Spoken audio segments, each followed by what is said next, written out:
A while back I have done some videos about The Brainwise Therapist. The Brainwise Therapist by Bonnie Badenoch.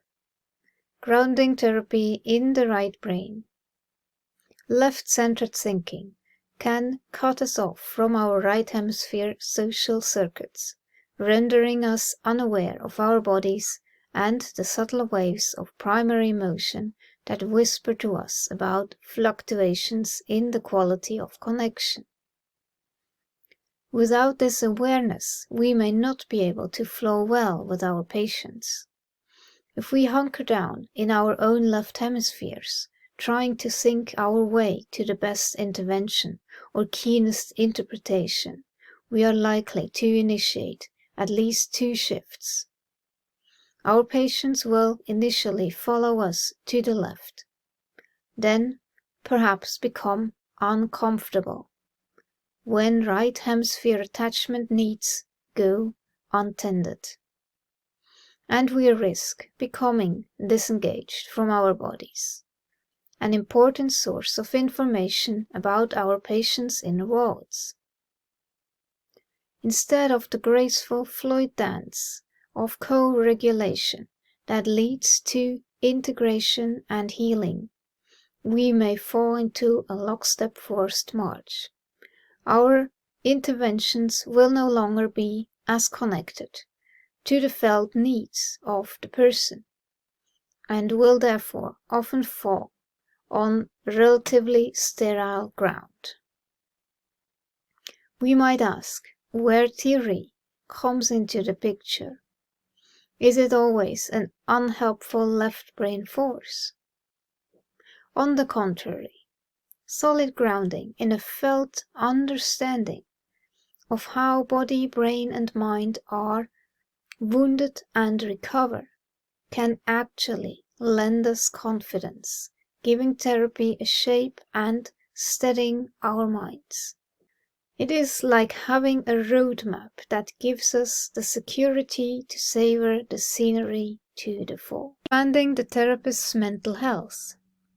There has been a continual nudge towards doing everything we possibly can to expand and solidify our own mental health, getting to know our inner community, finding areas where neural integration needs encouragement, and increasing our capacity for mindful awareness.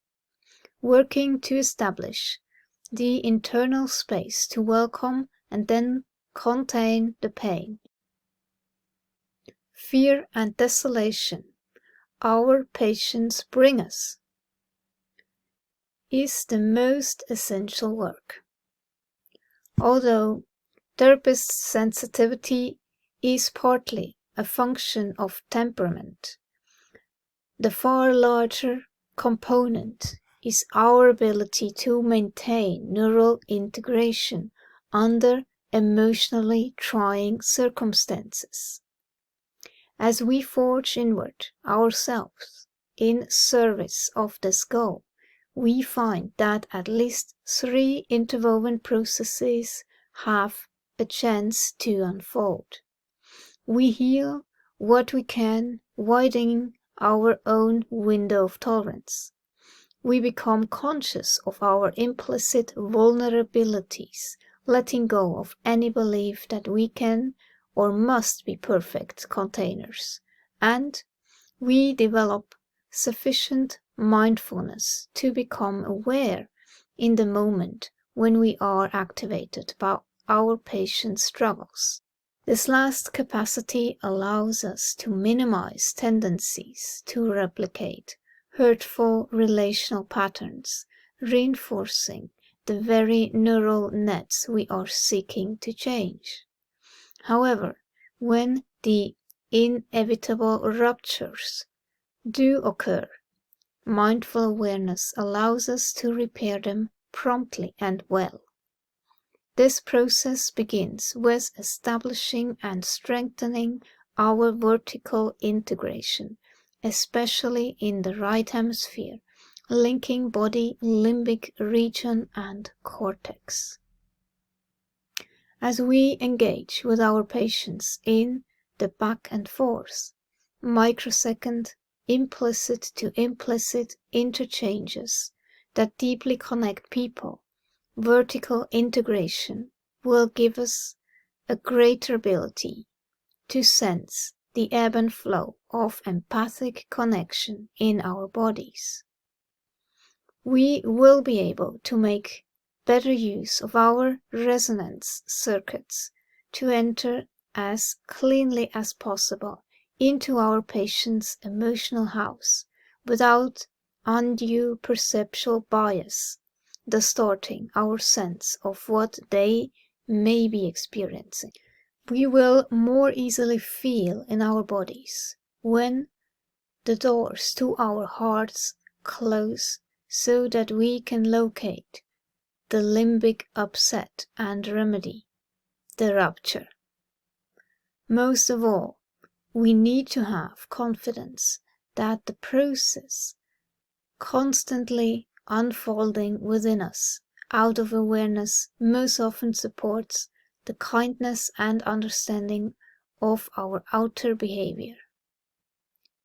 What can happen when this non-conscious dance unfolds in all its beauty? When our middle prefrontal region is steadfast in its linkage with our limbic circuits and bodies, the flow of non-verbal information coming to us from our patients has a much greater chance of being held with empathy as the most consistent underlying state. This linkage allows us to move in non-conscious synchrony a good part of the time. At the same time, the flow of warm regard from us can bathe our patient's body-brain in the regulating care that was attenuated or absent in childhood. This broad capacity for holding the many forms of pain and fear works behind the scenes to rewire our patient's often tortured limbic world, linking it to the widely integrative prefrontal regions, first on the right, then flowing to the left. Such interpersonal richness encourages GABA-bearing fibers to grow from patients' orbitofrontal cortex to the amygdala, calming old fears. In all our interactions, resonance circuits can wire in a representation of our caring presence.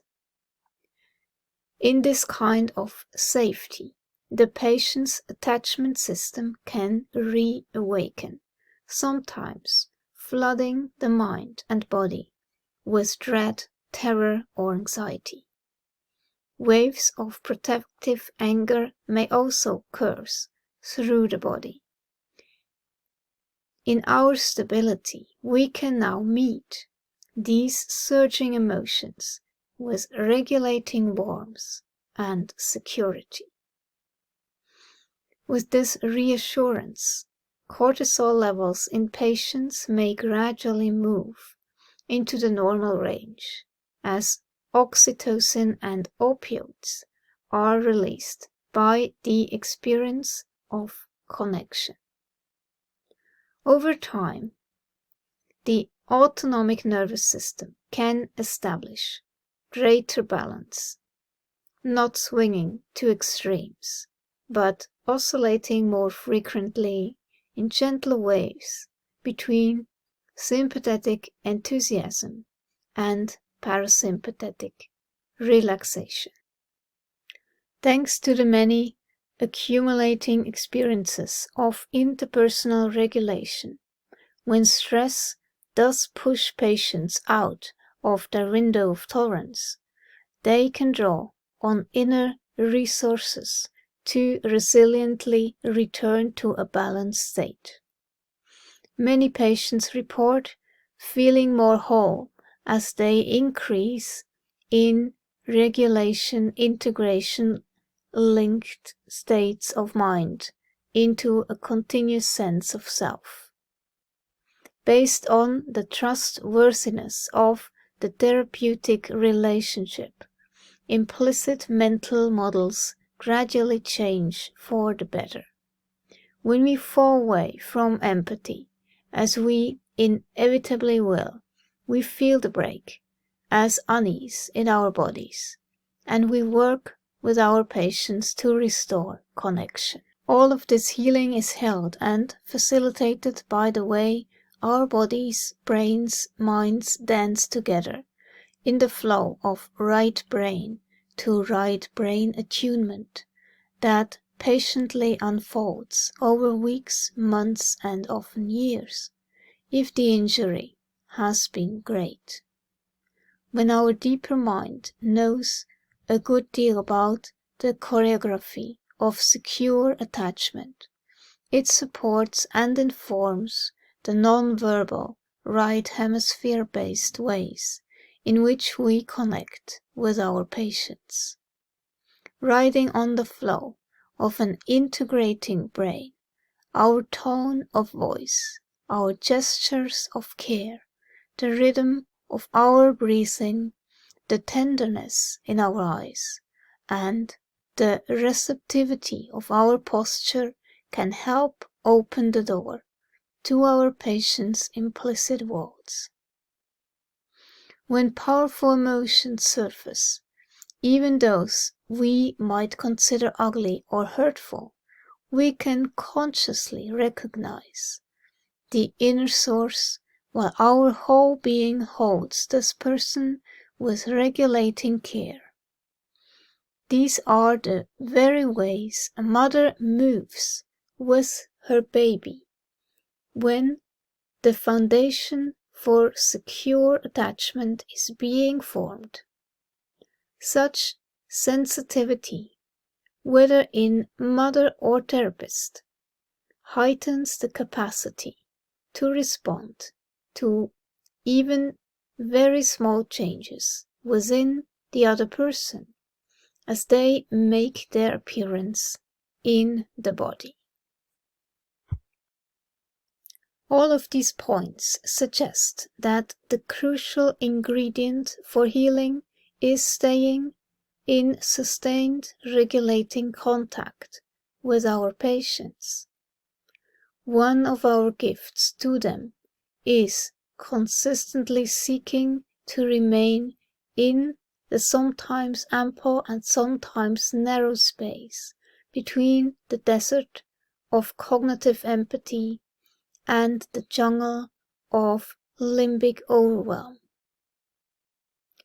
If our heart goes dead, we may still be able to say the right words, or even put on some semblance of the right face, but our patients' resonating circuits will let them know our real condition, even if only below the level of conscious awareness. Many times this loss of living contact will be the exact replication of their earlier attachment wounds. When this visceral move towards deadness is recognized by our caring observer, our numbness can become useful information about our patients' inner worlds, helping us to maintain the embrace of empathy. When the deadness takes over entirely, and our whole being makes comment on how boring this patient is, the healing ground becomes another graveyard of lost connection. At the other end of the spectrum, we may be able to maintain an appearance of calm even when our hearts are racing with anxiety or withering in despair. None of this goes undetected in our patient's implicit experience of us, and may in fact be reinforcing neural circuits established by an overwhelmed parent. Falling into cognitive empathy or limbic overwhelm will make the relationship temporarily unsafe for our patients. Sometimes drawing a few focusing breaths can pull us back into regulation, where we can hold the upset rather than being consumed by it. Other times, supervision, consultation, or visits with our own therapists can help us widen our own window of tolerance. Reflecting on all that patients have told me over the years, the most meaningful moments have been marked by a heightened sense of connection, often noticeable in a hush and an intensity that flowers between us. These times can't be artificially manufactured. Alan Shore and Bonnie Badenoch and some others have pointed that out, but what I have experienced, most therapists fail at that right brain to right brain connection. Alice Miller, Honor Thy Parents. Read Alice Miller's stunning takedown of the Fourth Commandment and how it destroys lives. World-renowned therapist Alice Miller has devoted a lifetime to studying the cruelties inflicted on children.